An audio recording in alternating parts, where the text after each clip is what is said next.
সবাইকে জয়গুরু। আমার নাম নবনীতা আর আমি চলে এসেছি আরও একবার আপনাদের সামনে নতুন একটি ভিডিও নিয়ে। আজকে শ্রাবণ মাসে অষ্টমী, মানে অষ্টমতম দিন। আর আজকের তারিখটি হলো 25/7/2026। আজকে আমি খুব খুশি, মানে কি বলবো, মানে ভাষা নেই আমার কাছে বলার। আমি সকাল থেকে এত সুন্দর সুন্দর জিনিস হয়েছে আজকে, যে আমার কাছে বলার ভাষা নেই। আমি কী বলবো, আমি জাস্ট বলতে পারি আজকে আমি ভীষণ খুশি। আর আপনাদের সাথে সেই খুশিটা আমি আজকে ভাগ করে নেব। অবভিয়াসলি নিতেই হবে। আপনারা আমার not only viewers but like my family, একদম আমার পরিবারের মতন। আর আজকে খুশিটা হচ্ছে অনেক কিছু, মানে যখন বলতে ভাবছি কি বলবো, মানে সব একবারে আসছে কি বলবো, বাট আমি এক এক করে বলি। সকাল থেকে প্রথমে শুরু করছি। তো আজকে আমাদের ছিল দুটো মাতৃ সম্মেলন। একটা ছিল সকাল 11টা থেকে 12টা, আর একটা ছিল বিকাল 4:30 থেকে 5:30। তো সকাল 11টা থেকে 12টা যেটা ছিল, সেটার জন্য আমরা সকাল 10:30 নাগাদ বাড়ি থেকে বেরিয়ে গেছি এবং তারপরে ওখানে ওই 11টা নাগাদই পৌঁছে গেছি। এবার যখন পৌঁছেছি, তো ওই বাড়ির যিনি মা, তিনি আমাদের সাথে ডেইলি ডিপি ওয়ার্কসে যান। মানে নূতনই দীক্ষিত, ডেইলি ডিপি ওয়ার্কসে যান, কিন্তু কখনো হচ্ছে মানে ও তার বাড়িতে আমাদের যাওয়া হয়নি সেরকমভাবে। তো এই আজকে আমাদের ফার্স্ট টাইম তিনি মাতৃ সম্মেলন দিলেন তাদের বাড়িতে। তো যাওয়া হয়েছে। বিশাল বিশাল বড় বাড়ি তাদের, বিশাল বড় বাড়ি। এবার বাড়িরই 2-3টে গেট। তো আমরা ভাবছিলাম বাড়ির সামনে গিয়ে কোন গেট দিয়ে ঢুকবো। তো তারপরে সামনে দেখলাম যে একটা গেটের একটুখানি খোলা আছে। তো আমরা সেটা দিয়ে ঢুকে গেলাম বাড়িতে। এবার যখন বাড়িতে ঢুকলাম, বাড়িতে ঢোকার পরে তার মেয়ে, তিনি, তো সে এসে প্রথমে আমাদের দরজা খুলে দিল। 1 মিনিট, হ্যাঁ 1 সেকেন্ড, কী সব মেসেজ আসে। নেটটাও অফ করে বসিনি এক্সাইটমেন্টে আজকে আমি। সো যা বলছিলাম, তো ওনার মেয়ে এসে দরজা খুলে দিলেন এবং জয়গুরু দিলেন আমাদেরকে সবাইকে। আমরা তারপরে ভিতরে ডাকলে, তো আমরা তখন বললাম যে এই ডান দিকের ঘরে একটা ছিল নিচের ঘর, তো ওখানে যেতে বলছে হ্যাঁ। তো ঘরটার মধ্যে যখন ঢুকলাম, ঢোকার সাথে সাথে না একটা অপূর্ব শান্তি বোধ হলো। আজকে সব থেকে যেটা বড় কথা, যেটা বলার বিষয়, আজকে ভীষণ গরম ছিল, ভীষণ, মানে লু বইছে লিটারেলি। মানে কালকেও আমাদের একটু ঠান্ডা ঠান্ডা ওয়েদার ছিল, বৃষ্টি ছিল অ্যান্ড অল, বাট আজকে এত গরম, মানে বলে বোঝানো যাবে না এত গরম। তো যাই হোক, ওই গরম ঠেলেই আমরা গেছিলাম 11টার সময়, তখন আরও মানে চরম রোদটা উঠেছে একদম, সেই গরম। তো ওনার বাড়িতে যখন ঢুকলাম আর ঘরটাতে যখন ঢুকলাম, তো তখন না একটা অদ্ভুত শান্তি বোধ হলো। মানে ঘরটার ভিতরটা যেন খুব পবিত্র, খুব শান্ত। তো একটা রুম পেরিয়ে তারপরের রুমটাতে হচ্ছে যে ঠাকুরের আসন পেতেছে, এবার সেখানে মাতৃ সম্মেলন হবে আর কি। তো আমরা সেখানে যখন গেলাম, গিয়ে বসলাম, দেখলাম ছোট্ট একটা ঠাকুরের তার আসন, খুব সুন্দর কিউট একদম। আর সেই ঠাকুরের আসনে খুব সুন্দর জুঁই ফুলের মালা দিয়ে সাজানো, এবং সব ঠাকুর বড়মা বড়দা আচার্যদেবের সামনে সুন্দর পদ্ম ফুল রাখা রয়েছে। সেটা দেখে না আমার মাথায় আজকে আসলো, আজকে তো শ্রাবণের অষ্টমতম দিন, ওই অষ্টমীর মতন দুর্গাপুজোর। অষ্টমী যেমন আমরা অঞ্জলি দেই, এরকম মানে এত সুন্দর করে ঠাকুর সাজানো, পদ্ম ফুল রাখা, ঠাকুর বড়মা বড়দা আচার্যদেবের সামনে। তো আমার দেখে মাথায় ওটাই আসলো। তো আমি ওই জন্যই বললাম যে আজকে শ্রাবণের অষ্টমতম দিন আর কি। তো তারপরে সে একে একে একে সবাই আসলেন, বসলেন, বসা হলো। তো আমার না, আমি মানে শেয়ারই করি আপনাদের সাথে আর কি। জানি না শেয়ার করা উচিত কি না, তো বাট স্টিল আর কি শেয়ার করছি। তো ওখানে একটু টাইম লাগছিলো মাতৃ সম্মেলন শুরু হতে, বিকজ সব মায়েরা সব কাজকর্ম করে তখন আসবেন আর কি। তো ওই টাইমটাও আমরা দিচ্ছিলাম, তো একটু আমাদের হাতে সময় ছিল আর কি। তো তখন হচ্ছে আমি না কদিন ধরে একটু টেনশনে ছিলাম। তো আপনারা আমার ভিডিওগুলো দেখে হয়তো বুঝতে পারবেন যে আমি একটুখানি আনমনা হয়ে কথা বলছি। টেনশনটা এটা ছিল যে আমরা আমরা হচ্ছে এবার মাতৃ সম্মেলনের যে দায়িত্ব নিয়েছি না, সব মায়েরা নিজেরাই করবো। ফুল সাজানো, ফুল কেনা, প্রসাদ আনা, প্রসাদ বিতরণ করা, সব মাতৃ সম্মেলনে যখন মানে মায়ের জন্মদিন হবে, বড় মায়ের জন্মদিন মন্দিরে পালন করা হবে। বা উদযাপন হবে যেদিন, উদযাপন মানে আমরা গোটা শ্রাবণ পরিক্রমা সারা মাস ধরে করার পরে শেষের যে শ্রাবণ মাসের যে শেষের দিনটা থাকে সেই দিনটা আমরা উদযাপন করি। মন্দিরে আমরা সব মায়েরা একত্রিত হয়ে বড় করে একটা মাতৃ সম্মেলন দিই এবং ভীষণ আনন্দ উপভোগ করি এসব। তো সেদিনকার এরকম হবে, তো আমরা সমস্ত দায়িত্বটাই আমার মায়েরা নিয়েছি যে না, আমরা মায়েরা ঘুরে ঘুরে করি, এবার আমরা বড় মায়ের এই গোটা মাসটা আমরা সমস্ত নিজেরা দায়িত্ব নিয়ে করবো আর কি। তো সেই করা মানে কি, ফুল কেনা, প্রসাদের সমস্ত অর্ঘ্য জোগাড় করা এসব। তো যাই হোক, ফুল কিনতে, প্রসাদ ব্যবস্থা করতে, সমস্ত কিছু করতেই তো একটা অর্থের প্রয়োজন আছে। তো সেই কারণে আমরা যেই বাড়িগুলোতে ধরুন মাতৃ সম্মেলন করতে যাচ্ছি, তো তারা এই তারা তো জানে নিজের মন্দিরে এই দুটো অনুষ্ঠান আছে, তো তারা নিজের থেকে এই অনুষ্ঠান দুটির জন্য যাই অর্ঘ্য দিচ্ছেন আমরা তাই মাথা পেতে গ্রহণ করছি এবং সেই দিয়েই আমাদের যাই হোক এটা হবে আর কি।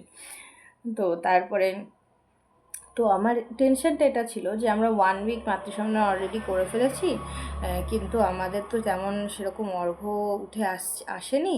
কিন্তু আমাদের তো কী বলে 31 জুলাই চলে আসছে, আমাদের বড় মায়ের জন্মদিন পালন করব আমরা মন্দিরে, কত মায়েরা আসবেন, ঠাকুর সাজাবো আমরা, সবই ভেবেছি। ঠাকুর সাজানোর দায়িত্ব এবার বাচ্চাদের আছে, তো বাচ্চারা নিশ্চয়ই তারাও চেষ্টা করছে, কিন্তু তবু আমরা বড় হিসাবে তাদেরও তো কিছু সহযোগিতার হাত বাড়িয়ে দেওয়াই উচিত। তো সব কিছু নিয়ে একটা মাথায় টেনশন ছিল যে কি হবে, কিভাবে হবে নাকি। তো এটা খুব টেনশন কাজ করছিল, এই কারণে আমি এই কদিন একটুখানি মানে সিরিয়াস টাইপের ছিলাম।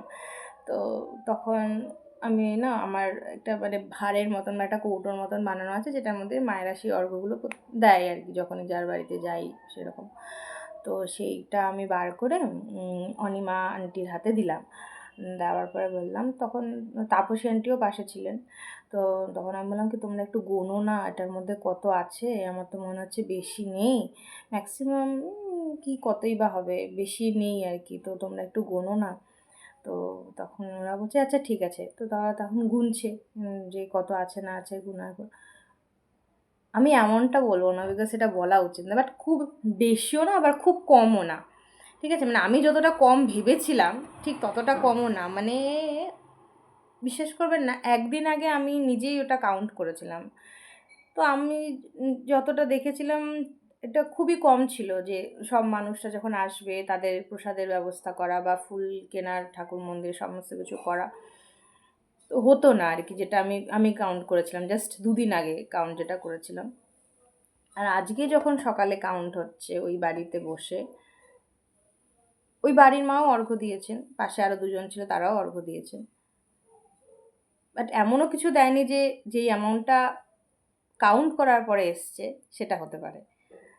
মানে এটা গোটা পুরো বিষয়টা আমার তখন মনে হলো মা লক্ষ্মীর আশীর্বাদ, মানে যতটা বলা যেতে পারে অন দ্য ভিডিও আমি ততটাই বলছি। বাট সিরিয়াসলি আপনারা বুঝে নিন, মানে খুব বেশিও না খুব কমও না, মানে যেটা যতটা হলে মোটামুটি আমার অনুষ্ঠানটা উতরে যাবে, মানে আপাতত এই যে সামনে অনুষ্ঠান যেটা রয়েছে মন্দিরে সেটা উতরে যাবে, সেইটুকু আমার কিভাবে ওই কৌটোর মধ্যে মোটামুটি পেলাম দেখতে। আমি তো অবাক হয়ে গেলাম যে কি করে হলো এটা। মা লক্ষ্মীর ঘটে স্বয়ং মা লক্ষ্মী রাখলেন, কারণ আমি ভালো করে গুনেছিলাম, ছিল না অত। আর আজকে সকালেই সেটা খুব কমও না খুব বেশিও না, মানে ঠিক ততটাই যতটা দরকার। আমি সত্যি বলছি, আমি মানে কি ভাষায় এটা বলবো, আমি অলৌকিকতাতে বিশ্বাস করি না, একদম ম্যাজিক ট্যাজিকে নয়। বাট আজকে যেটা সকালে ঘটলো এটা আমি কি বলবো, মানে আমার ভাষা নেই আর কি বলার।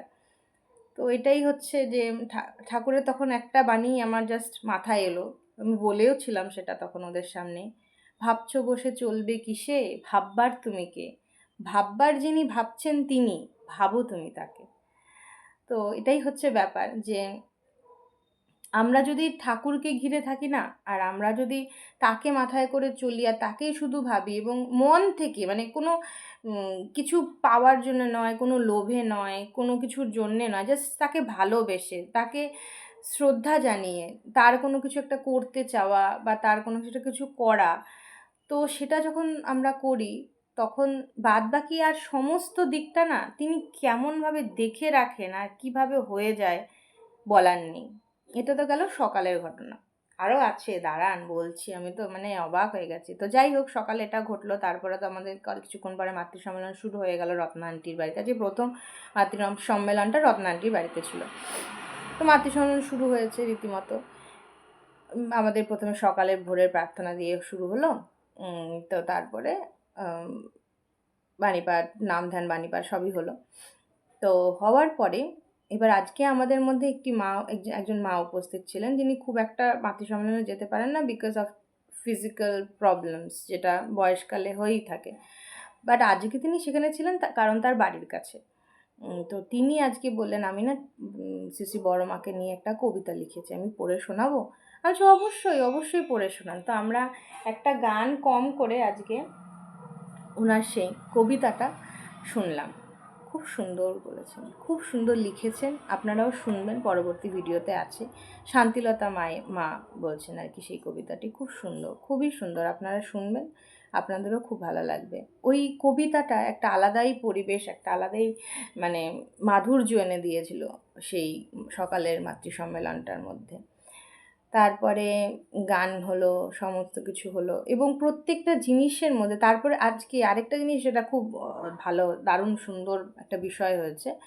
ওই বাড়ির মা দীক্ষিত অবভিয়াসলি, তার জন্য আমরা তাদের বাড়িতে মাতৃ সম্মেলন করছি। বাট তার মেয়ে বিয়ে হয়ে গিয়েছে, বিবাহিত, তার দুটো মেয়েও আছে।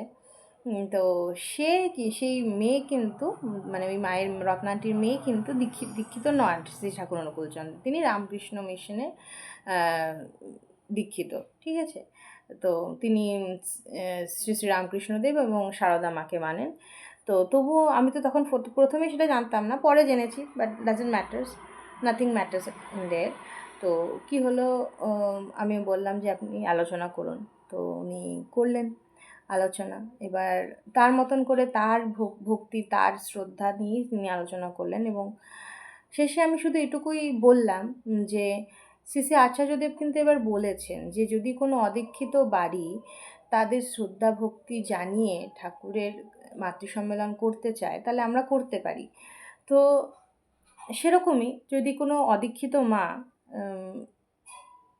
ঠাকুরের বিষয়ে, ঠাকুরকে ঘিরে, হয়তো ঠাকুরের বিষয়ে তার কোনো জ্ঞান নেই, কিন্তু তার ভক্তি শ্রদ্ধা ভালোবাসাটা সব সময় ইট ইজ এমন কিছু না যে এটা একজন কাছেই মানে লিমিটেড, তাই না?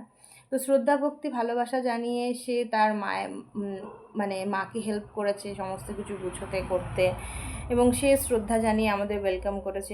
তো সে যদি কিছু শ্রদ্ধা জানিয়ে বলতে চায় তো কেন বলবে না?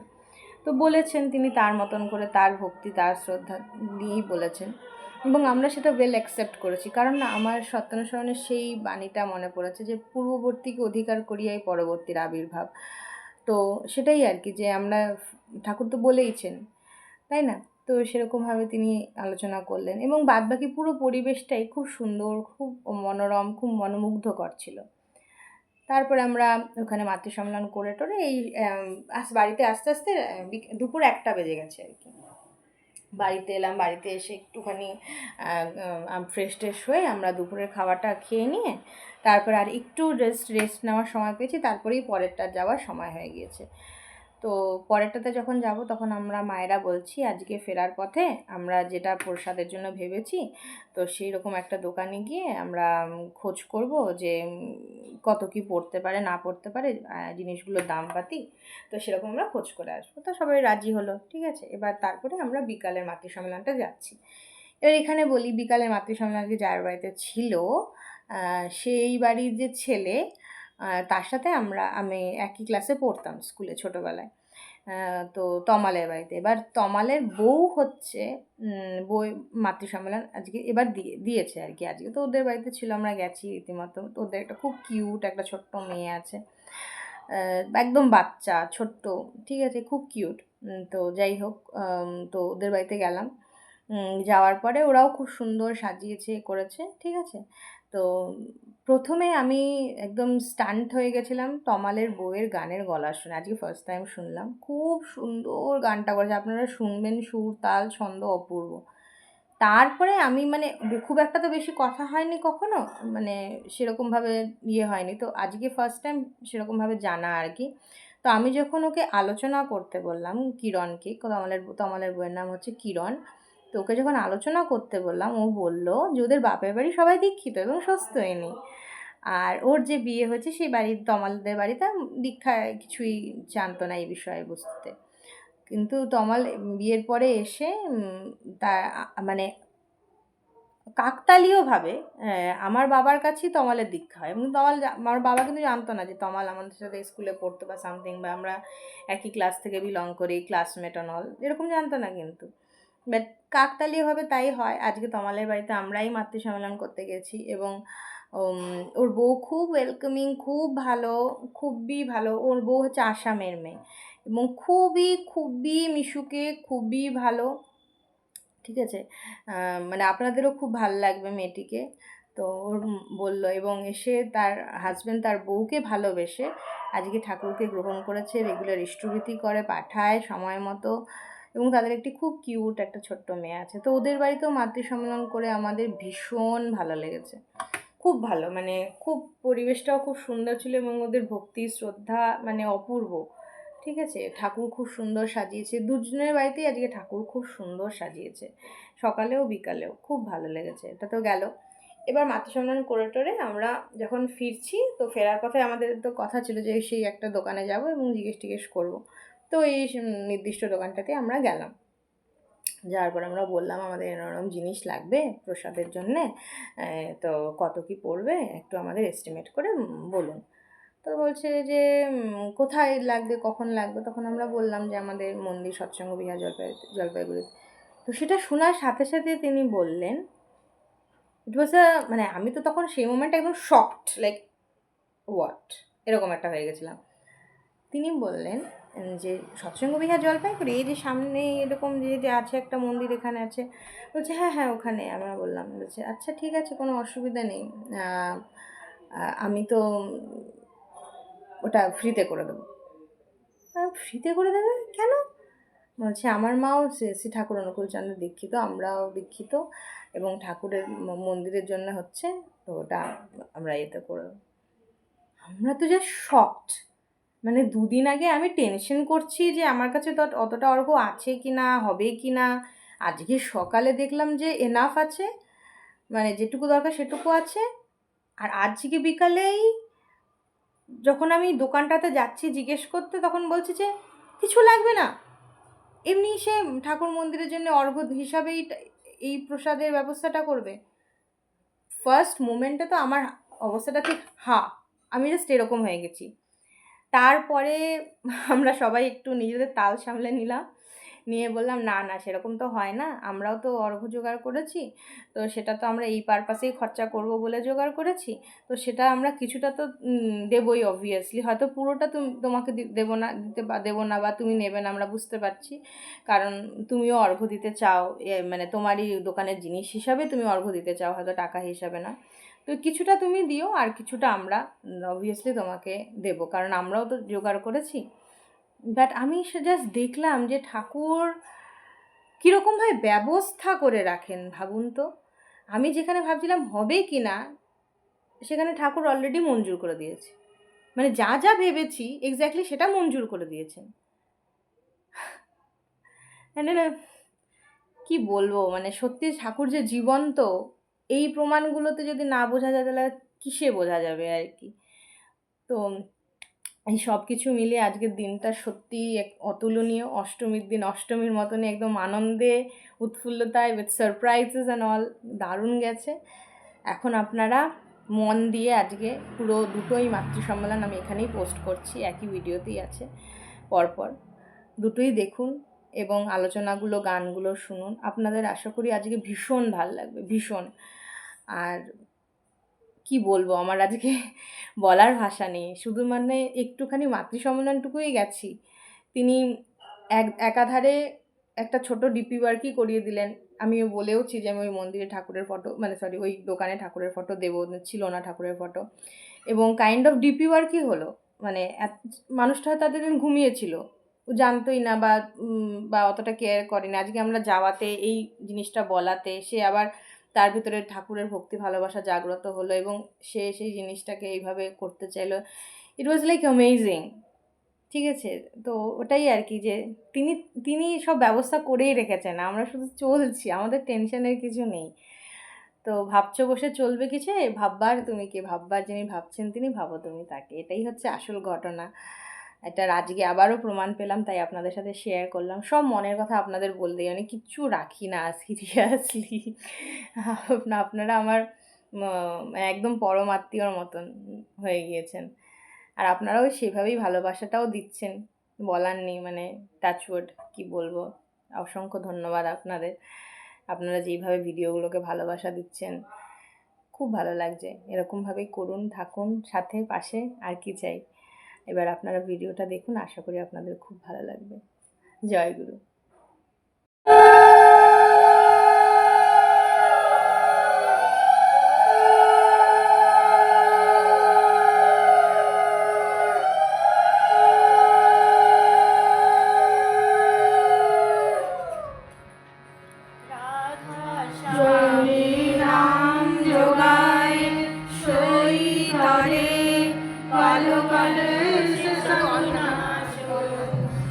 হ্যালো।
আজকে আমাদের রত্না মায়ের বাড়িতে তার মেয়ে দীপশিখা মা,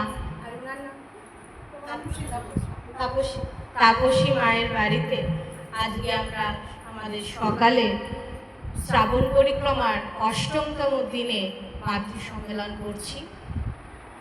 এই বাড়ির সকলের মঙ্গল কামনায় এবং এখানে যেই মায়েরা উপস্থিত আছে তাদের এবং তাদের পরিবারের সকলের মঙ্গল কামনায়, এবং যারা আজকে এত সকালে 11টা নাগাদ এসে পৌঁছাতে পারেনি সেই মায়েদের সকলের এবং সকলের পরিবারের মঙ্গল কামনায় আমরা এক মিনিট নাম জপ করি। বিশ্বাস বিরুদ্ধ ভাব দ্বারা আক্রান্ত হলেই সন্দেহ আসে। বিশ্বাস সন্দেহ দ্বারা অভিভূত হলে মন যখন তাই সমর্থন করে তখনই অবসাদ আসে।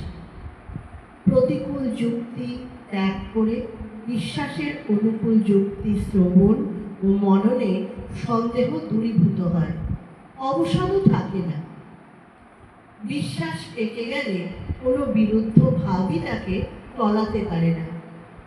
প্রকৃত বিশ্বাসীর সন্দেহই বা কি করবে, অবসাদই বা কি করবে? সন্দেহকে প্রশ্রয় দিলে সে ঘুম পোকার মতো মতো মনকে আক্রমণ করে। শেষে অবিশ্বাস্য জীর্ণতার চরম মলিন দশা প্রাপ্ত হয়। সন্দেহের নিরাকরণ করে বিশ্বাসের স্থাপন করাই জ্ঞান প্রাপ্তি। তুমি যদি পাকা বিশ্বাসী হও, বিশ্বাস অনুযায়ী ভাব ছাড়া জগতে কোনো বিরুদ্ধ ভাব, কোনো মন্ত্র, কোনো শক্তি তোমাকে অভিভূত বা জাদু বড়তে পারবে না। নিশ্চয়ই জেনো, তোমার মন থেকে যে পরিমাণে বিশ্বাস সরে যাবে, জগৎ সেই পরিমাণে তোমাকে সন্দেহ করবে বা অবিশ্বাস করবে, এবং দুর্দশাও তোমাকে সেই পরিমাণে আক্রমণ করবে। ইহা নিশ্চয়। অবিশ্বাস ক্ষেত্র দুর্দশা বা দুর্গতি রাজত্ব, বিশ্বাস ক্ষেত্র বড়ই উর্বর। সাবধান, অবিশ্বাসরূপ আগাছায় সন্দেহরূপ অঙ্কুর উঠতে দেখলে তৎক্ষণাৎ তা উৎপাটন করো, নতুবা ভক্তিরূপ অমৃত বৃক্ষ গজাতে পারবে না। শ্রদ্ধা ও বিশ্বাস দুই ভাই, একটি আসলে আরেকটিও আসে। সন্দেহের নিরাকরণ করো, বিশ্বাসের সিংহাসনে ভক্তিকে বসাও। হৃদয়ে ধর্মরাজ্য সংস্থাপিত হোক। সতে নিরবিচ্ছিন্ন সংলগ্ন থাকার চেষ্টাকেই ভক্তি বলে। ভক্তি প্রকৃত জ্ঞানী, ভক্তিবিহীন জ্ঞান বাচক জ্ঞান মাত্র। তুমি সোহংই বল আর ব্রহ্মাস্মি বলো, কিন্তু ভক্তি অবলম্বন করো, তবেই সেই ভাব তোমাকে অবলম্বন করবে, নতুবা কিছুতেই কিছু হবে না। বিশ্বাস যেমনতর, ভক্তি তেমনতরভাবে আসবে, এবং জ্ঞানও তদনুযায়ী। আগে নিরহংকার হতে চেষ্টা করো, পরে সোহং বলো, নচেৎ সোহং তোমাকে আরো অধঃপাতে নিয়ে যেতে পারে। তুমি যদি সৎ চিন্তায় সংযুক্ত থাকতে চেষ্টা করো, তোমার চিন্তা, আচার, ব্যবহার ইত্যাদি উদার এবং সত্য হতে থাকবে। আর সেই লক্ষণগুলি ভক্তের সংকীর্ণতার নিকটে গেলে মন সংকীর্ণ হয়ে পড়ে, এবং বিস্তৃতির নিকটে গেলে মন বিস্তৃতি লাভ করে। তেমনি ভক্তের নিকটে গেলে মন উদার হয়, আর যত উদারতা ততই শান্তি। জয় এবং শ্রী শ্রী ঠাকুরের নারী নীতি গ্রন্থ থেকে পাঠ করছি। জননীতে যাতে নারী হইতে জন্মে প্রবৃদ্ধি পায়, তাই নারী জননী। আর এমনি করিয়াই সে জাতির জননী। তার শুদ্ধতার উপরেই জাতির শুদ্ধতা নির্ভর করিতেছে। স্খলিত নারী চরিত্র হইতে ব্যর্থ জাতি জন্ম লাভ করিয়া থাকে। বুঝিও নারীর শুদ্ধতার প্রয়োজনীয়তা কি। বাণী সংখ্যা ৬২। জয় জয় গুরু। পরম দয়ালু শ্রী শ্রী ঠাকুরের শ্রীচরণে, পরমারাধ্যা জগৎজননী শ্রী শ্রী পরমার শ্রীচরণে, পরম পূজ্য পাল শ্রী শ্রী বরদার শ্রীচরণে এবং শ্রী শ্রী আচার্যদেবের শ্রীচরণে প্রণাম জানাই। এখানে উপস্থিত সকল মায়েদের আবারও জানাই রামনিত জয়গুরু। আসলে আজকে এখানে উপস্থিত হতে পেরে এতটা আনন্দিত, কারণ আমার ভেতরে অনেক কষ্ট জমা রয়েছে, তাই আমি কোথাও যেতে পারি না, সেই অনেক কষ্ট ভেতরে। যাই হোক, অনলাইনটা হওয়ার দৌড়াতে সেটাকে নিয়ে কোনো রকমের দিন কাটাই, একটু মনের খোরাক জোগাই। সরাসরি মায়েদের সংস্পর্শে যেতে পারি না, ঘরে বসে বসে ঠাকুরকে নিয়ে কবিতা লিখি, মাকে নিয়ে কবিতা লিখি। তো শ্রী শ্রী বড়মাকে নিয়ে একটি কবিতা, ছোট একটি কবিতা আমি আবৃত্তি করছি।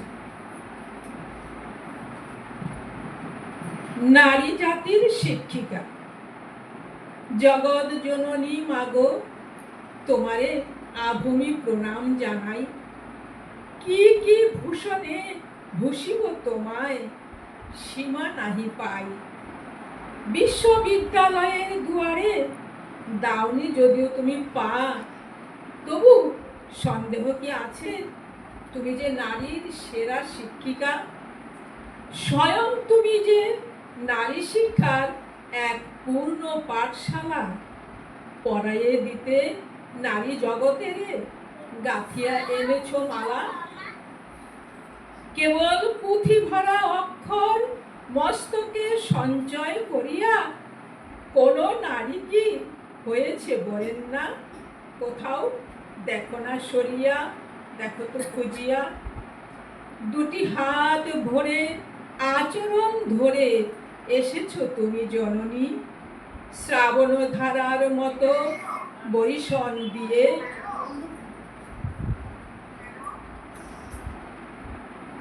শ্রাবণ ধারার মতো বরিশন দিয়ে সরস করেছো ধরণী। নারীর অন্তরে শূন্যতা ভরিতে ধরায় তোমার আগমন। এসেছিলে মাগো লয়ে কত না মানিক রতন। জানতাম না সেবাকারী কয় নিষ্ঠার কিবা পরিচয়, যে অষ্টগুণ বিনা নারীর নারীত্ব অপূর্ণ সদাই রয়।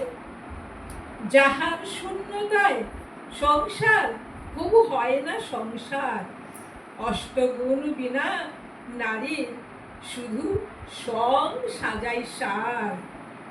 বালিকা বধূ রূপে স্বামী গৃহে এলে তুমি যখন, পরিজনের অকারণ গঞ্জনা করেছ কত সহন। তবু হওনি কবু রুদ্র আখি, রয়েছ শান্ত, রয়েছ নির্বিকার। এমন সহনশীলা রমণী দেখেনি তো কেউ আর। শ্বশুর শাশুড়ি দেবর ননদ পরিজন কত পরিবার তোমার সেবা ভালোবাসায় মুগ্ধ হয়েছে অপার। বালিকার অপটু হাত সুপটু হলো নিষ্ঠা চেষ্টার গুণে। মুমূর্ষু পেয়েছে প্রাণ, পেয়ে তোমার সেবা, পেয়ে ভরসা দানে। হে বিশ্বমাতা তোমার সাজাবো কেমনে, আর কি কি ভূষণে। আমার কণ্ঠ অপূর্ণ রয় তোমার মহিমা বর্ণনে। যে ভূষণেই সাজাই না কেন মনে হয় বলা আরো বাকি।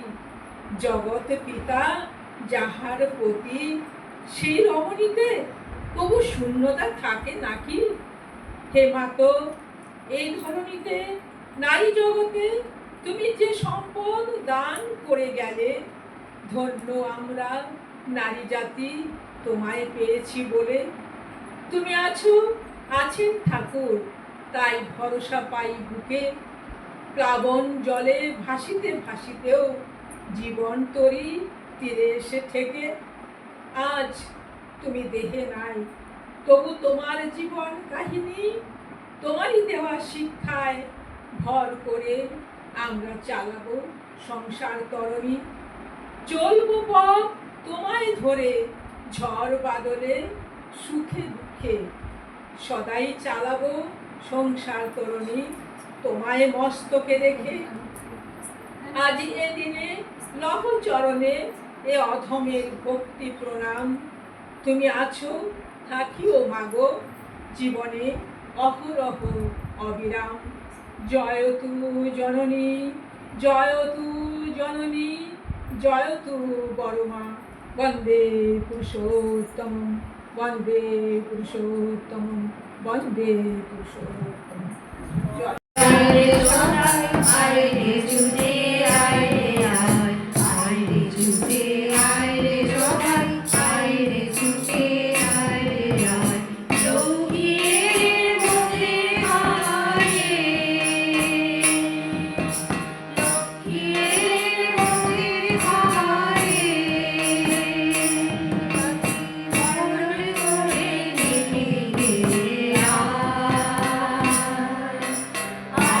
ঝুঁকে আয় রে তোরা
দুঃখ গানি গেল গেছে তার সেবাতে চলনা ছুটে দুঃখ গানি গেল গেছে তার সেবাতে চলনা ছুটে ভুবন ভরে স্বস্তি জাগে ভুবন ভরে স্বস্তি জাগে মোদের প্রেমের প্রার্থনা আয় রে ছুটে আয় রে তোরা আয় রে ছুটে আয় রে আয় আয় রে ছুটে আয় রে তোরা আয় রে ছুটে আয় রে আয় লক্ষ্মীর মন্দির ঘরে পালন করে নিবি রে আয় রে ছুটে আয় রে তোরা আয় রে ছুটে আয় রে আয় আয় রে ছুটে আয় রে তোরা আয় রে ছুটে আয় রে আয় মন্দির ঘরে এমন দিনে কেমন করে আকাশ আলো সেবালয়ে এমন দিনে কেমন করে আকাশ আলো সেবালয়ে দেখছি ওই বিশ্বমুখর দেখছি ওই বিশ্বমুখর তাই নিত্য বন্দনা আয় রে তোরে আয় রে তোরা আয় রে ছুটে আয় রে আয় আয় রে ছুটে আয় রে তোরা আয় রে ছুটে আয় রে আয় লক্ষ্মীর মন্দির ঘরে রাখি বরণ করে নিবি রে আয় রে ছুটে আয় রে তোরা আয় রে ছুটে আয় রে আয় আয় রে তোরা আয় রে ছুটে আয় রে তোরা আয় রে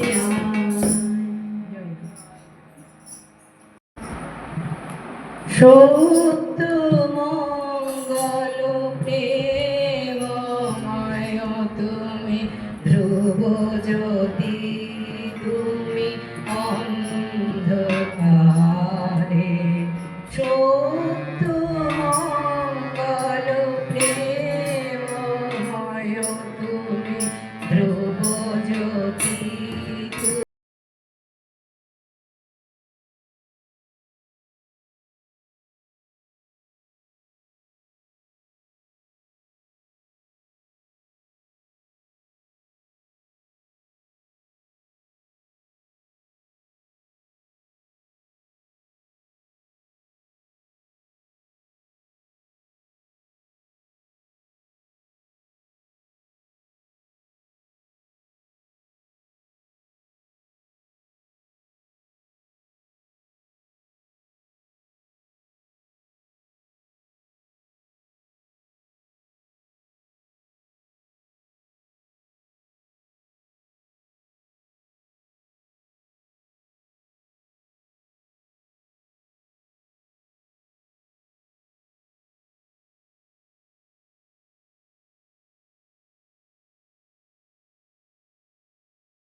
সত্য মঙ্গল প্রেমময় তুমি ধ্রুব জ্যোতি তুমি অন্ধকারে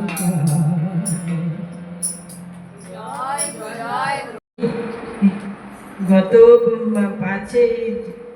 5ই জুন দেওঘরে ঘুরে আসছি।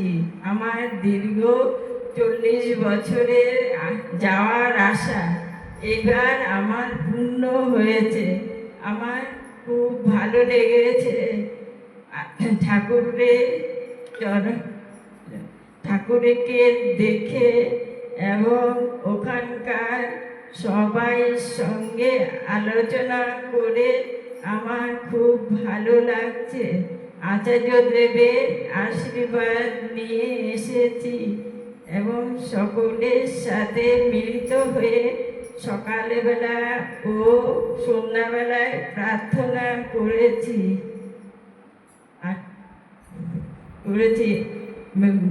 রোদের জন্য আমি বেশি দিন থাকতে পারিনি, 2-3 দিন থেকে চলে এসেছি। ঠাকুর আমার মনোবাসনা পূর্ণ করেছেন। ঠাকুরের কাছে আমার প্রার্থনা আমি যেন সবাইকে নিয়ে ভালো থাকি। আমার ছেলে মেয়ে, বউ, নাতি নাতনি, পাড়া পড়শি, আত্মীয় স্বজন, বন্ধু বান্ধবীরা যে যেখানে আছে সবাই ভালো থাকবেন। ঠাকুরকে নিয়ে সবাই চলবেন। ঠাকুরই আমাদের একমাত্র পথের সাথী। আমি এইটা ভালোভাবে অনুভব করতে পারছি। ঠাকুরকে ছাড়া আমরা চলতে পারবো না। ওনার আশীর্বাদে আমরা চলছি, এটা প্রত্যেকেই মনে করবেন। জয় গুরু।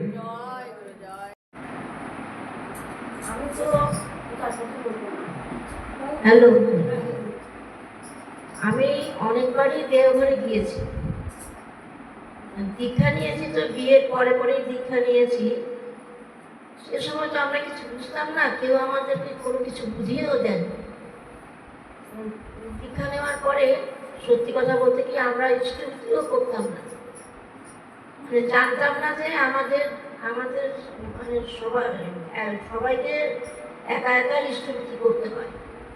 যাই হোক হলো, তারপরে সেখান থেকে আমরা ময়নাগুড়ি চলে আসলাম। আসার পরে ঠাকুরের সম্বন্ধে সবসময় সব কিছু জানতে পেরেছি। এরপরে আমরা প্রতিদিন ইষ্টভূতি করতাম। আমরা ঠাকুরের ময়নাগুড়িতে এসে জামালদা মন্দিরের সঙ্গে আমাদের যোগাযোগ ছিল। এখানকার কীর্তিক দাদা, ওনার কাছ থেকে আমার স্বস্তিও নেওয়া। উনি আসতেন আমাদের বাড়িতে, সবসময় ঠাকুরের কথা বলতেন। তারপরে আমার বৌমাও ওনার কাছ থেকে দীক্ষা নিয়েছে। যাই হোক, ঠাকুর সম্বন্ধে দেওঘরে গিয়ে যা অভিজ্ঞতা তা আমরা দেখি। ঠাকুরকে না ধরলে আমরা কিছুই করতে পারি না। তারপরে ইষ্টভীতি ভালোভাবে শুরু করলাম। প্রতিটা সৎসঙ্গে, মাতৃসম্মেলনটা এখানে এসেই শুরু করেছি।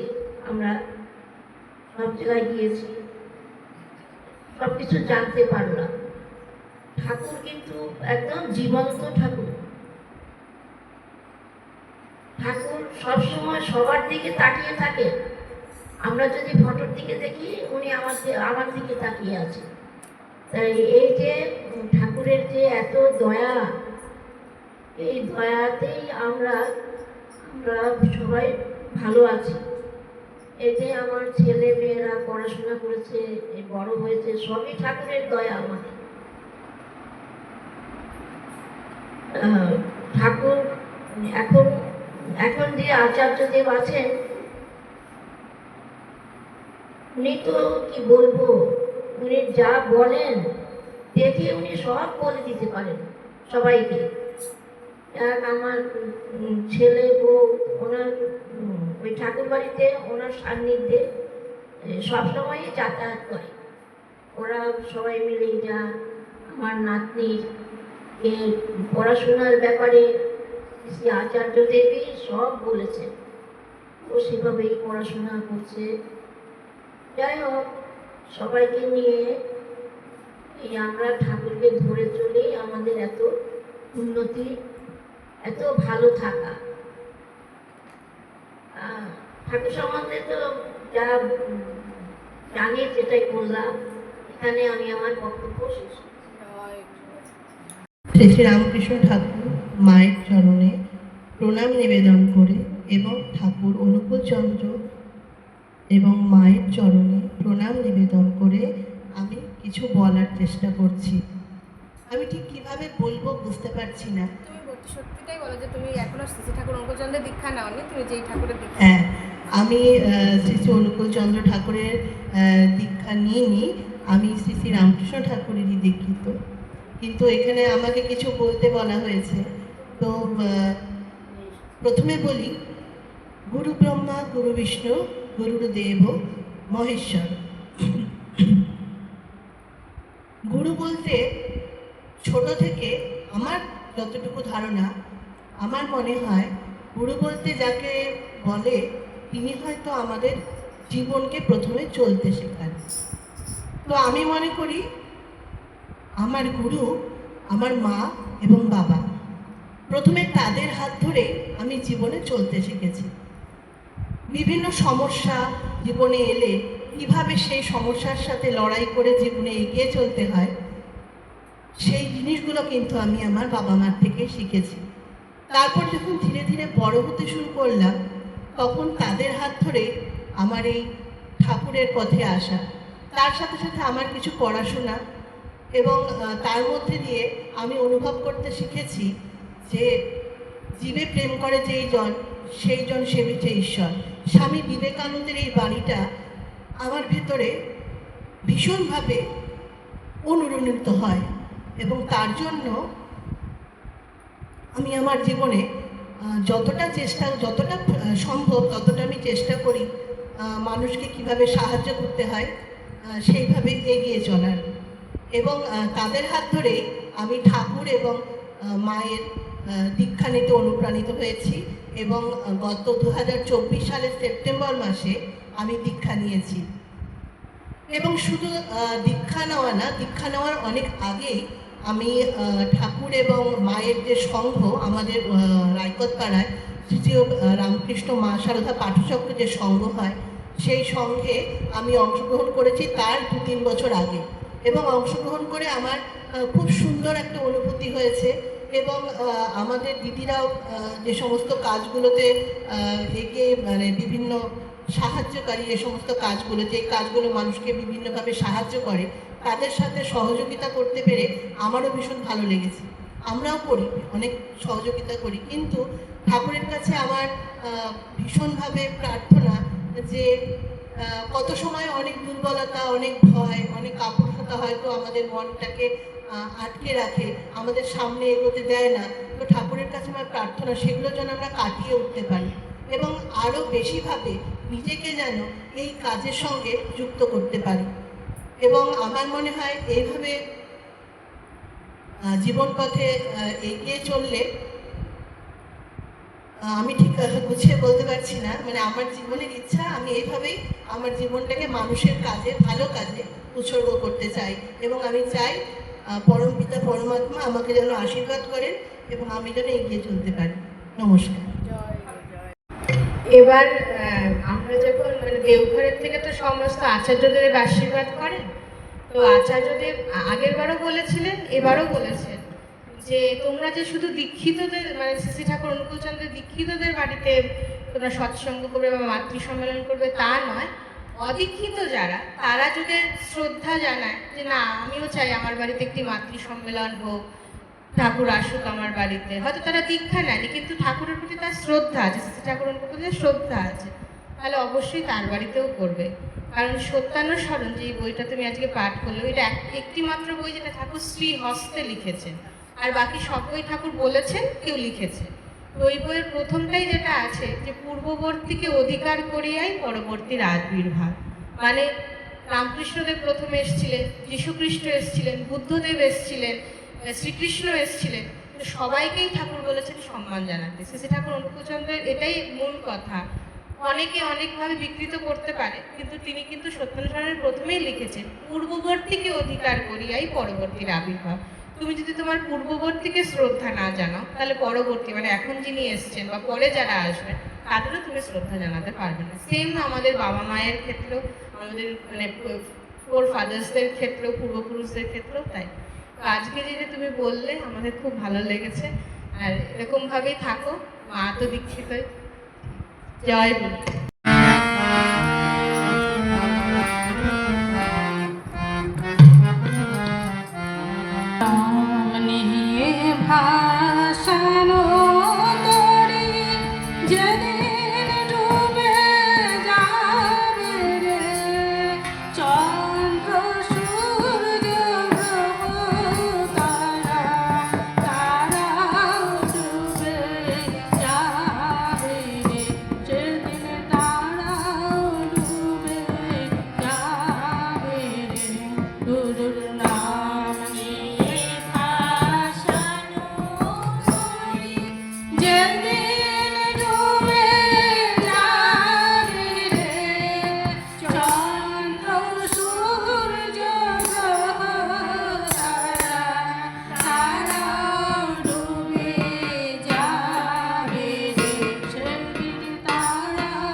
वन्दे पुरुषोत्तमं वन्दे पुरुषोत्तमं वन्दे पुरुषोत्तमं वन्दे पुरुषोत्तमं वन्दे पुरुषोत्तमं वन्दे पुरुषोत्तमं परम प्रेममय श्री श्री ठाकुर अनुकूल चंद्र जी की जय। परम प्रेममय श्री श्री ठाकुर अनुकूल चंद्र जी की जय। परम प्रेममय श्री श्री ठाकुर अनुकूल चंद्र जी की जय।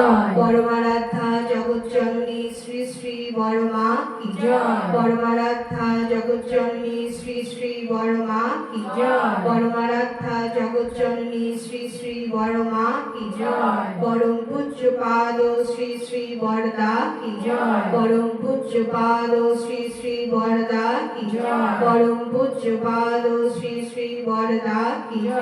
परम पूज्य पाद श्री श्री आचार्य देव की जय। परम पूज्य पाद श्री श्री आचार्य देव की जय। परम पूज्य पाद श्री श्री आचार्य देव की जय। सत्संग की जय। सत्संग की जय। सत्संग की जय। मातृ सम्मेलन की जय। वंदे पुरुषोत्तमं वंदे पुरुषोत्तमं वंदे आर्य पितृं वंदे आर्य पितृं वंदे मातृवर्गं वंदे मातृवर्गं वंदे अहं कृष्टिदेवतं वंदे अहं कृष्टिदेवतं वंदे पुरुषोत्तमं वंदे पुरुषोत्तमं वंदे पुरुषोत्तमं वंदे पुरुषोत्तमं वंदे पुरुषोत्तमं वंदे पुरुषोत्तमं परम प्रेममय श्री श्री ठाकुर अनुकूल चंद्र जी की जय। আজকে সকালের মাতৃ সম্মেলন এখানেই শেষ হলো।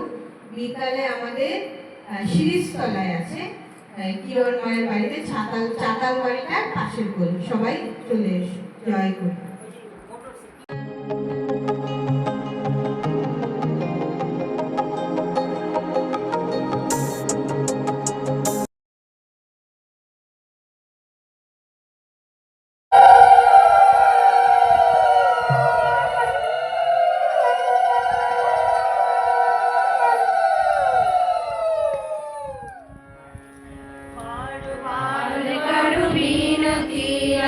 स्वामी आगे दया करो दाता मेरे चित चरण न लागे जन्म जन्म रही भूल के नहीं पाया बेदा काल कर्म के जाल में रही भोगत खेदा जगत जियो भर मत फिरे नित चारो खानी ज्ञानी जोगी पिल रहे सब मन की घानी भाग जगा मेरा आदिका मिले सतगुरु आई राधा स्वामी धाम का मोहि भेद जनाई ऊंचा से ऊंचा देश है अहो अधर ठिकाने बिना संत पावे नहीं शुद्ध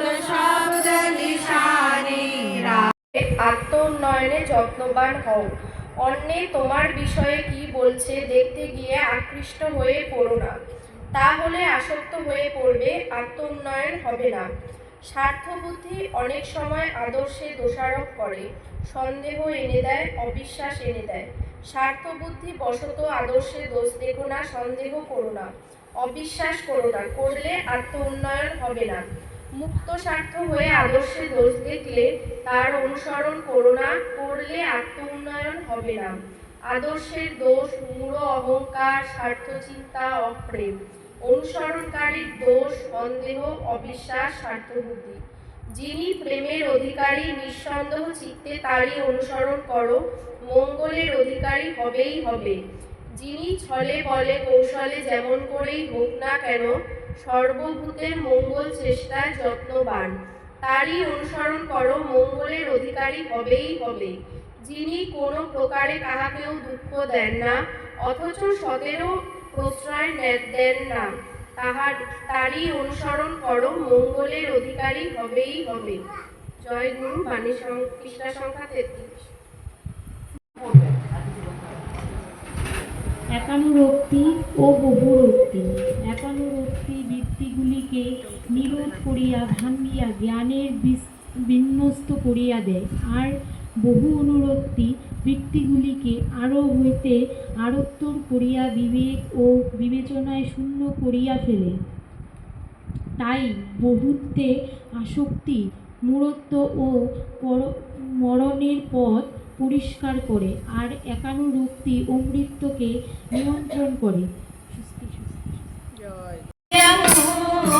জগৎ লোকের কথা আজ করিব বর্ণন, শোনো শোনো তোমরা, শোনো শোনো তোমরা, শোনো দিয়া মন।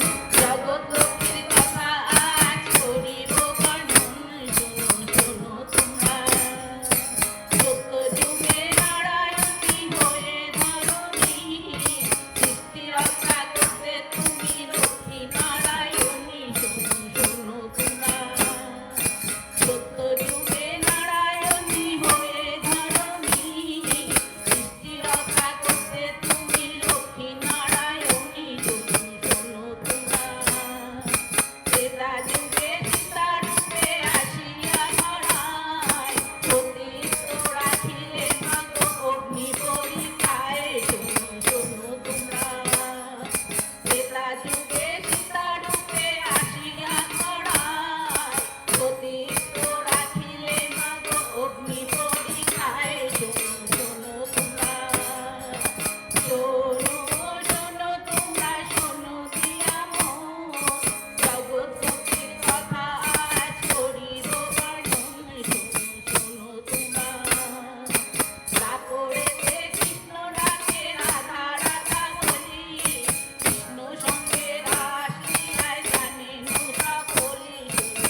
ধন্য এই ভুবন, ঠাকুর তোমার পরশ পেয়ে ধন্য এই ভুবন, তুমি অন্ধকারের আলো, তুমি হাজার প্রদীপ যেন, তুমি অন্ধকারের আলো, তুমি হাজার প্রদীপ যেন, চেতনা করো হে ফুল, ঠাকুর তোমার পরশ পেয়ে ধন্য এই ভুবন, ঠাকুর তোমার পরশ পেয়ে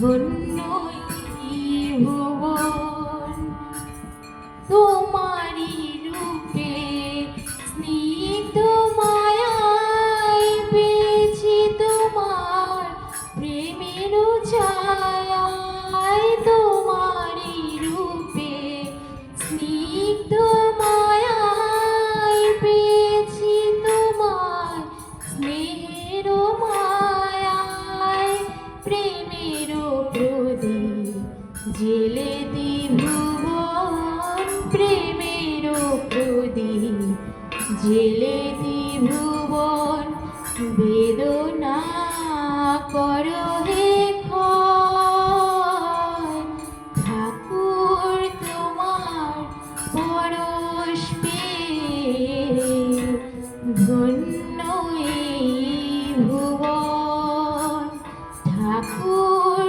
তোমার পরশ পেয়ে ধন্য এই জীবন।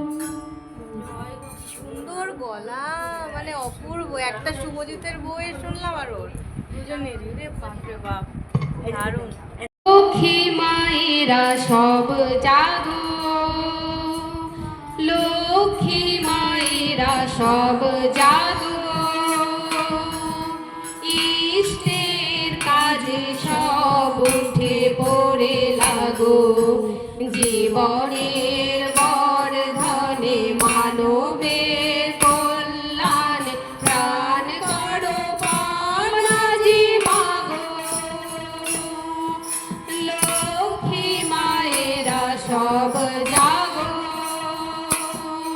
লক্ষ্মী মায়েরা সব জাগো, তোমরা না জাগিলে মা শক্তি যে জাগবে না, দানবে ভরবে দুনিয়া গো,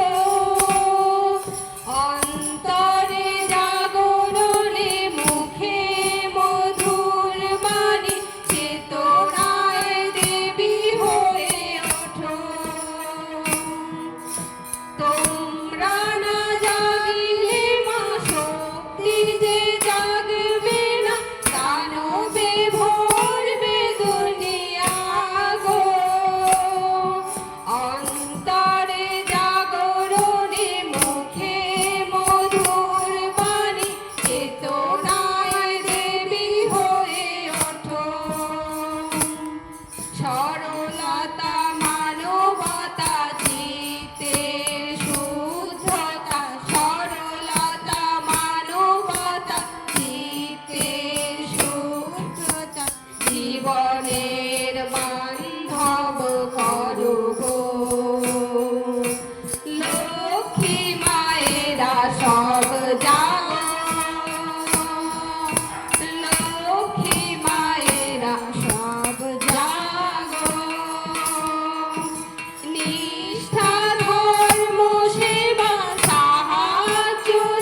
করে আজকে মাতৃ সম্মিলন আয়োজিত করা হয়েছে আমার বাড়িতে। সকলে আসছে, খুব ভালো লাগছে। আর আমিও চেষ্টা করব যে আরও মাতৃ সম্মেলনে যাওয়ার। বাচ্চা নিয়ে সময় হয় না, যদি পারি তাহলে আসবো। খুব ভালো লাগে আমার। আমাদের বাড়ির বাবার বাড়ির সবাই দীক্ষিত। আমি আসামে বাড়ি, আমার বিয়ে হয়েছে জলপাইগুড়িতে। আর আমি বিয়ের আগেই দীক্ষা নেওয়া শ্রী বাবাইদার থেকে আমি দীক্ষা নিয়েছি। তোমাদের পরিবারে দীক্ষিত সবাই দীক্ষিত। আমার মামার বাড়ি সবাই স্বস্তিনী নেওয়া। তো মা বাবা সবাই ছোটোর থেকে দেখতাম, তো ওই করেই আমার নেওয়ার ইচ্ছে হয়েছে। দাদাও আগেই নিয়েছে ছোটোবেলায়। তারপর আমি 2014 সনে নিয়েছি। তারপর আমার বিয়ে হয় 20 সালে। তারপর এখানে আসি, এখানে বড় মাকে দেখেছি যে ঠাকুরের দীক্ষিত, দেখে আমার খুবই ভালো লেগেছে। কেউ আছে, আমি তার সঙ্গে গিয়ে যোগাযোগ করতে পারবো মন্দিরে। তারপর ওখানে গিয়ে তো আবার নবনীতাদির বাবার সাথে দেখা হলো। ওনার থেকে আমার দীক্ষা নিল মেয়ের জন্মের পরে। তো ঠাকুরের দীক্ষা পেয়ে আমি খুবই খুশি। যা হচ্ছে, যা হয়ে যাচ্ছে, সব ঠাকুরের কৃপায়। এতক্ষণ মানে যা হয়েছে আমার জীবনে সব ভালোই হয়েছে। আগামী দিনেও যেন ঠাকুর আমার দিকে চোখ রাখে, আশীর্বাদ করে, আর আমি যেন এরকমই ভালো চলি। জয় জয়। ফুলচন্দ্রের চরণে আমার শতকোটি প্রণাম।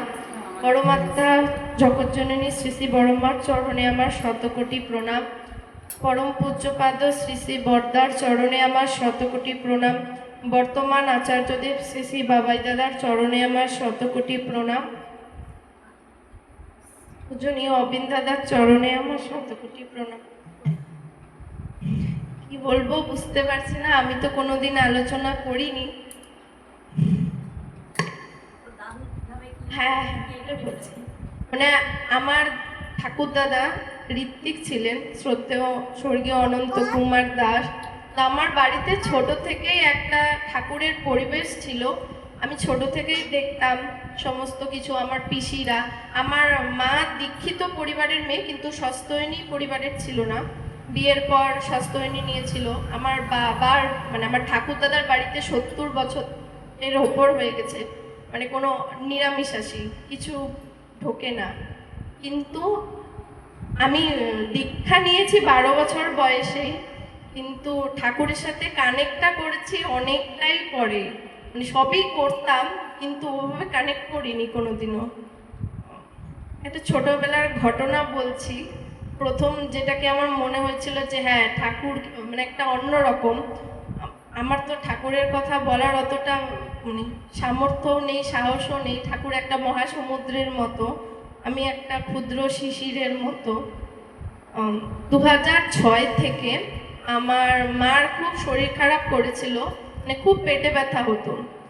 অনেক ডাক্তার দেখানো হয়েছিল, প্রথমে কেউ ধরতে পারতো না জলপাইগুড়িতে। তারপর শিলিগুড়িতে দেখানো হয়েছিল, তো বলেছিল যে হার্নিয়া হয়েছে। তো তখনকার সময় 2006-07 সনে বলছিল যে হার্নিয়া অপারেশন না খুব ক্রিটিক্যাল, বিশেষত মহিলাদের ক্ষেত্রে। তখন দীপা পিসির যে বর ছিল সুবোধ দাদু, ওনাকেও দেখানো হয়েছিল। তখন বলেছিল হ্যাঁ যখন এরকম তাহলে অপারেশনটা করে নাও। তারপর শিলিগুড়িতে টেস্ট করা হলো, কলকাতায় টেস্ট করা হলো, সমস্ত কিছুতে ধরা হলো যে হার্নিয়ায়। আমার ঠাকুরদাদা তখনও বেঁচে ছিলেন, দেওঘরের সাথে তো যোগাযোগ ছিল। তো দেওঘরে তখন আমার তো অতটা মনে নেই, কারোর মাধ্যমে উনি জানিয়েছিলেন সে কথা। তখন শ্রী শ্রী দাদা ছিলেন আচার্যদেব। তো আমার একটু বড় হয়ে এগুলো শোনা। তো তখন বলেছিলেন, তো জানিয়েছিলেন। তারপরে কোনো ওরকমভাবে কোনো খবর আসেনি। তারপর এখান থেকেও সবাই বলতো হ্যাঁ অপারেশন হবেই। আমার মার একটু খুবই ভয় ছিল। তো মেরিনাতে অপারেশনের ডেটও ঠিক ছিল, দীপালি ভৌমিক অপারেশন করবে। অপারেশনের দিন মানে সন্ধ্যাবেলায় মনে হয় মা অ্যাডমিট হওয়ার কথা ছিল, পরের দিন অপারেশন। তো সন্ধ্যাবেলায় খবর আসলো যে না অপারেশন করতে না, তুমি তোমার মানে আমার ঠাকুর দাদার বৌমা আমার মাকে নিয়ে বাইরে চলে যাও দেখাতে। তো ঠাকুর দাদা জানালো যে না অপারেশন করবে না। এবার অপারেশনের আগেও তো কিছু প্রসিডিওর থাকে, ওগুলো কমপ্লিট করা হয়ে গেছিলো। তো আমার ঠাকুর দাদা বললো যে না বৌমা তোমাকে এখানে অপারেশন করতে হবে না, তুমি না বাইরে যাও। খুব তাড়াতাড়ি অনেক কিছু ব্যবস্থা করে আমার মেসো, আমার মাসি, আমার বাবা মিলে ওই চেন্নাই অ্যাপেলোতে চলে গেল। অ্যাপেলোতে বাবা আমার মার সমস্ত রকম টেস্ট হলো। আমার মা বলল মানে কোনো টেস্ট বাদ হয়নি। ওখানে ডাক্তার বলেছে ওনার শরীরে কিছুই হয়নি। হ্যাঁ, বলেছে নো টেনশন। তো এই ঘটনাটার পর হচ্ছে আমার একটা মনে হয়েছিল যে হ্যাঁ, কিছু তো একটা আছে ওনার মধ্যে। তার আগে আমি সবই করতাম, দীক্ষা নিতাম। আমার পিসিরা সবাই সস্তয়নী ছিল, আমার দিদিরা, পিস্তাতো দিদিরা, ওভাবে কানেক্টটা করতে পারিনি। তারপরে সবই করতাম। সকালে প্রার্থনাটা আমি শুরুতে করতাম না। আমি ক্লাস 12-এ আমার দিদা, মানে আমার মার যে মা, তাকে দেখে আমি সকালে প্রার্থনা করা শিখছি। সন্ধ্যায় প্রার্থনা শুরুতে করতাম, ঠাকুরদাদা তো জোর করে করাতো, বইগুলো পড়াতো, তখন করতে ইচ্ছা করতো না, পালিয়ে যেতাম। এখন করি ডেলি। আর ডিপি ওয়ার্কে আমি আসি হচ্ছে এই আগের বছর 2024-এ আমার দিদা মারা যায়। আমার দিদার সাথে আমার কানেক্টটা খুব খুবই ছিল। তো দিদা মারা যাওয়ার পর না আমি খুব মেন্টালি খুব আপসেট হয়ে যাই বলতে লাস্ট একটা পরীক্ষাও দিইনি। তো মা ডাক্তার দেখিয়েছিল, ডাক্তার বলছিল কি ওকে একটা ভালো সাইকোলজিস্ট দেখাও, ও খুব শখ হয়েছে। তো আমার যে পিস্তাতো দিদির বর, তখন ও আমাকে একটা কথা বলেছিল যে কোনো সাইকোলজিস্ট দেখাতে হবে না, তুই একটা কাজ কর, তুই না খালি ঠাকুরের নাম করবি। আমি এর আগে কোনোদিনই নাম করিনি ওভাবে বসে। আমি নাম করতে তো পারতাম না, মন অন্যদিকে চলে যেত। আমাকে বললো না উঠবি না, তাও বসে করবি। আমি নাম করলাম 5 মিনিট 10 মিনিট। তারপর ধীরে ধীরে 1 বছরের পর আমার এটাও চলে গেল। আমার ওইভাবে ওই শখটা নেই কোনো। আগে কোথাও বেরও হতাম না, প্রায় কয়েক মাস টানা বাড়িতেই ছিলাম। এটা ঠিক হলো। তারপরে রিগদা যে আছে, ওকে আমি প্রথম কন্ট্যাক্ট করি ডিপি ওয়ার্কের জন্য। তো ও আমাকে অ্যাকাউন্ট খুলে দেয়, কিন্তু তারপর বললো যে আমি তো ছেলে, তোকে কোনো মহিলাদের সাথেই যেতে হবে, তাহলে এই কাজটা করতে পারবি। আর আমার মনের মধ্যে তখন ঢুকে গেছিলো যে না, ডিপি ওয়ার্ক করলে ভালোই হবে, আমার খারাপ তো হবে না। আর তারপরে আমি নিজেই নবনীতাদির সাথে যোগাযোগ করেছিলাম আগের বছর। আমি আগের দিন যোগাযোগ করে পরের দিনই নবনীতাদি বললো আমরা তো শনি রবিবার করে বের হই, তুই আয়। তারপরে নবনীতাদির সাথে ডিপি ওয়ার্কে যাই। এইভাবেই আমি ঠাকুরকে নিয়ে চলছি। আমি তো অতটা এখনো পারিনি। এখানে আমার সব বয়োজ্যেষ্ঠ মানুষরা আছে, আমার ভুল ত্রুটি হলে ক্ষমা করে দেবেন। আমি যাতে ঠাকুরকে নিয়ে চলতে পারি, আশীর্বাদ করবেন। জয় গুরু।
শ্রী শ্রী লক্ষ্মী মা বড় মার চরণে যেন আমার শতকোটি প্রণাম।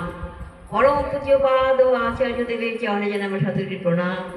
পরম পূজ্য পাদ ও শ্রী শ্রী আচার্য দেবের চরণে যেন আমার শতকোটি প্রণাম। উপস্থিত সকলকে জানাই আমার আন্তরিক জয়গুরু। আজকে আমরা কিরণ মায়ের বাড়িতে মিলিত হয়েছি। শ্রী শ্রী লক্ষ্মী মা বড় মায়ের জন্মমাসকে ঘিরে আমরা প্রতিটা বাড়িতে ঘুরে ঘুরে ঘুরে ঘুরে মাতৃবন্দনা করছি। শ্রাবণ মাসটা হলো আমাদের কাছে একটা পূর্ণ মাস। এরপর আসবে ভাদ্র মাস, পরম প্রবাসী ঠাকুর অনুকূলচন্দ্রের জন্মমাস। সেই মাসেও এমনি করেই সৎসঙ্গ হবে বাড়িতে ঘুরে ঘুরে। আর আমরা ছোট থেকে শুনে আসছি, যখনই নাকি ঠাকুরের আসন করা হয়, সৎসঙ্গ হয়, মাতৃ সম্মেলন হয়, তখন শ্রী শ্রী ঠাকুর তার সপরিবারে সেখানে এসে বসেন। তাহলে প্রতিটা বাড়িতে যদি আমরা এইভাবে অনুষ্ঠান করি, ঠাকুর তো প্রতিদিনই আমাদের কাছে, আমাদের সিংহাসনে, আমাদের হৃদয় সিংহাসনে বসে আছে, তবুও যে বিশেষভাবে তাকে যে আরাধনা করছি, তাকে যে আমরা বসার জন্য অনুরোধ করছি, আহ্বান করছি, তিনি এসে যেন আমাদের সব কিছু মঙ্গল করে দেন। তিনি হচ্ছেন মঙ্গলময় পুরুষ। জগতে যখনই নাকি ধর্মের গ্লানি নেমে আসে, তখনই মঙ্গলময় পুরুষকে এই ধরাধামে আসতে হয়। যেমন শ্রী রামচন্দ্র এসেছিলেন, শ্রীকৃষ্ণ এসেছিলেন, রামকৃষ্ণদেব এসেছিলেন, আবার তেমনি করে শ্রী ঠাকুর অনুকূলচন্দ্র এলেন এই ধরাধামে আমাদেরকে ভালোবাসার মন্ত্র জানাতে, ভালোবাসার মন্ত্র দিয়ে আমাদেরকে উদ্বুদ্ধ করতে। আমরা সৎসঙ্গীরা যদি জয়গুরু দিলাম, তখন আমাদের কি মনে হয়? আমাদের মনে হচ্ছে যেন প্রতিটা মানুষই যেন আমার আপন, খুব আপন বলে মনে হয়। কেন মনে হয়? যে আমরা ঠাকুরকে ভালোবাসি, আর যাকে আমি জয়গুরু দিচ্ছি সেও ঠাকুরকেই ভালোবাসে। এই ভালোবাসার বিনিময় আজকে পৃথিবীতে কিন্তু সব কিছুই আছে। একটা জিনিস নেই শান্তি, একটা জিনিস নেই ভালোবাসা। এই ভালোবাসার অভাবে আমরা বিচ্ছিন্ন জীবনযাপন করছি। তাই তিনি সংঘবদ্ধভাবে আমাদেরকে বেঁধে রাখার জন্য, আমাদেরকে ভালো পথে চালিত করবার জন্য তিনি এই সৎসঙ্গের প্রতিষ্ঠা করলেন। আমরা দেবঘরে ছুটে যাই, কেন ছুটে যাই? সেখানে গেলে আমরা আচার্যদেরকে দেখতে পাই, সেখানে গেলে আমরা ঠাকুরের চরণ স্পর্শ অনুভব করতে পারি। যখন নাকি সেখান থেকে আমরা ফিরে আসি, আসার সময় আমাদের খুব কষ্ট হয়, মানে যেন আমরা কত আপন জনকে ফেলে চলে এলাম। আপনারা যারা দেবঘরে যাননি বুঝতে পারবেন না, মানে কি হারে লোক যায়, কেমন করে লোক যায়, কত কষ্ট করে থাকে, কিন্তু তারা তাদের এই কষ্টকে কষ্ট অনুভব করে না। তার কারণই হচ্ছে এই ভালোবাসা। আমরা ঠাকুরকে ভালোবাসি, বড়মাকে ভালোবাসি, শ্রী শ্রী বর্দাকে ভালোবাসি, আচার্যদেবকে ভালোবাসি। আমি আচার্যদেবের একটা ঘটনা বলছি। একজন দাদার মুখে এটা শোনা। আচার্যদেবের কাছে একজন মানে দম্পতি আসছে, তারা অল্প বয়স, তাদের মধ্যে কিছুতেই মানে মিলমিশ হচ্ছে না। তখন তারা আসছেন যে নিজেদের মধ্যে ডিভোর্স করবেন, তারা সংসার করবেন না। তখন তারা আচার্যদেবের চরণে এসে তারা নিবেদন করলেন। আচার্যদেব কিন্তু কিচ্ছু বললেন না, একমাত্র তাদের দিকে তাকিয়ে বললেন, বৌমাকে বললেন, বৌমা তুমি তোমার স্বামীকে প্রণাম করো। যখন নাকি সে প্রণাম করলো, অমনি তার চোখের জলে সেই স্বামীর পা ভিজে যাচ্ছে। তখন স্বামীও তার চোখ দিয়ে অঝোর ধারা জল পড়ছে, আর আচার্যদেব বসে বসে তাকিয়ে আছেন। তাহলে দেখেন কিভাবে তিনি আমাদেরকে এই যে সুষ্ঠু সুন্দর পথে চালিত করেন। এই যে সুন্দর, কত সুন্দরভাবে সামান্য কথার মাধ্যমে তিনি আমাদের জীবনটাকে মধুময় করে দেন, সুন্দর করে দেন। তাই তো আমরা বারবার ছুটে ছুটে যাই তার কাছে গিয়ে আমাদের জীবনের নানা রকম অভাব অভিযোগ অনেক কিছুই জানাই। আমাদের একজন গার্জিয়ান আছে। যেমন গরু আর বাঘের গল্পটা বলছি। একদিন একটা গরুকে বাঘে তাড়া করছে। বাঘের আগে আগে গরু দৌড়ে যাচ্ছে, যেতে যেতে গরুটা একটা জলাশয়ে পড়ে যায়, সেখানে পাকের মধ্যে তার পাটা আটকে যায়। আর বাঘও ঠিক লাফ দিয়ে গিয়ে ওই পাকের মধ্যেই পড়ে যায়, কিন্তু দুজনের কাছাকাছি আসতে পারছে না।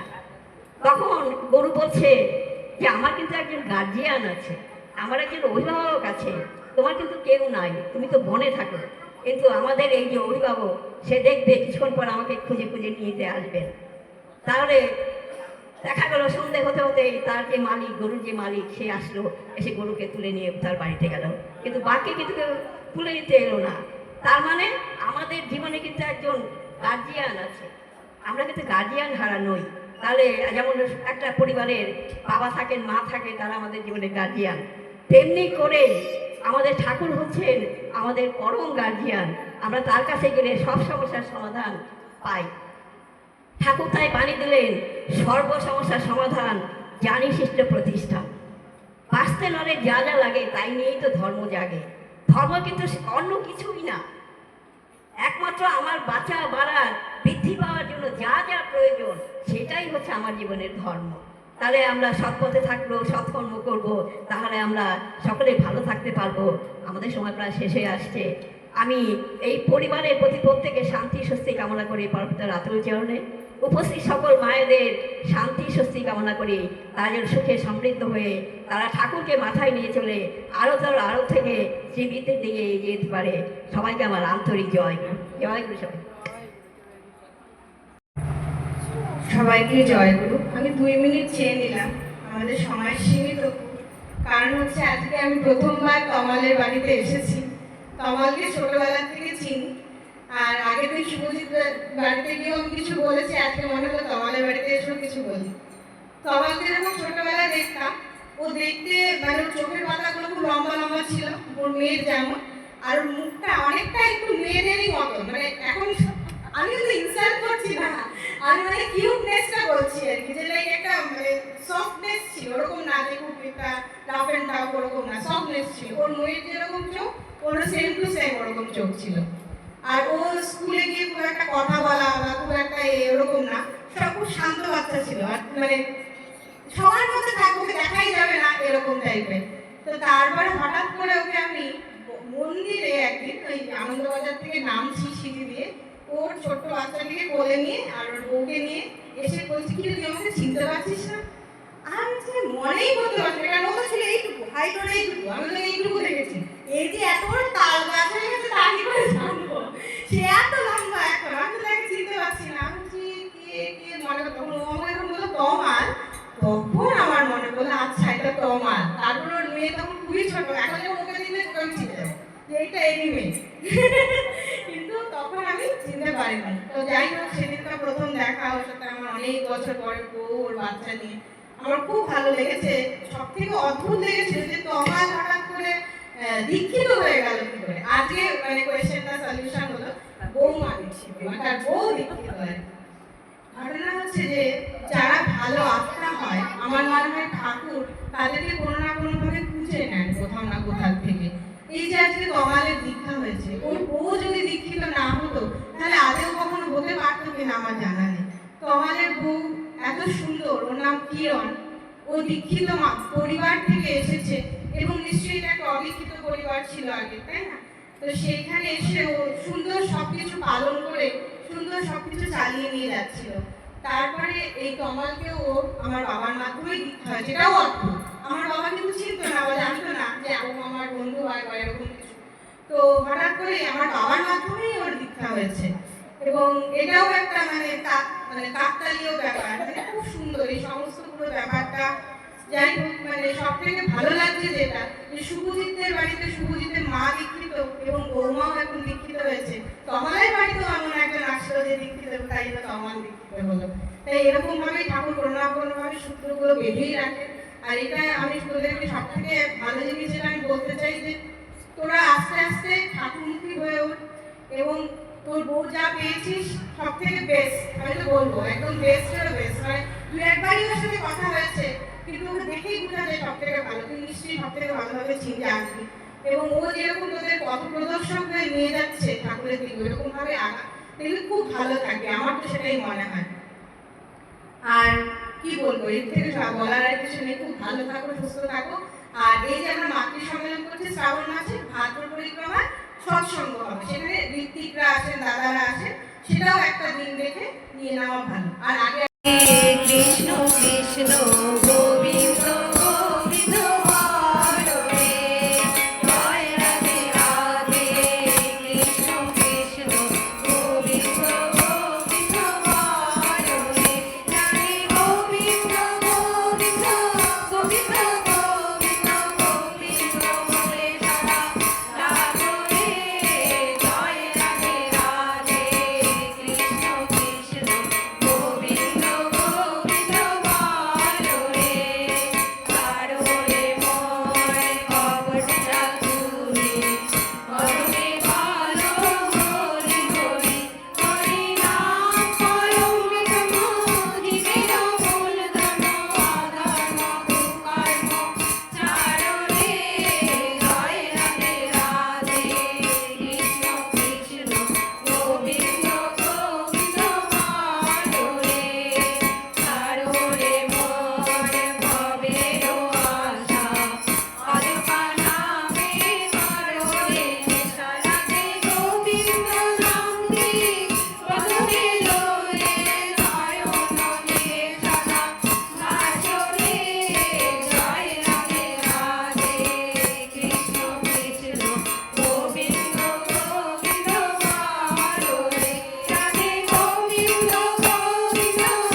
वन्दे पुरुषोत्तमं वन्दे पुरुषोत्तमं वन्दे पुरुषोत्तमं वन्दे पुरुषोत्तमं वन्दे पुरुषोत्तमं वन्दे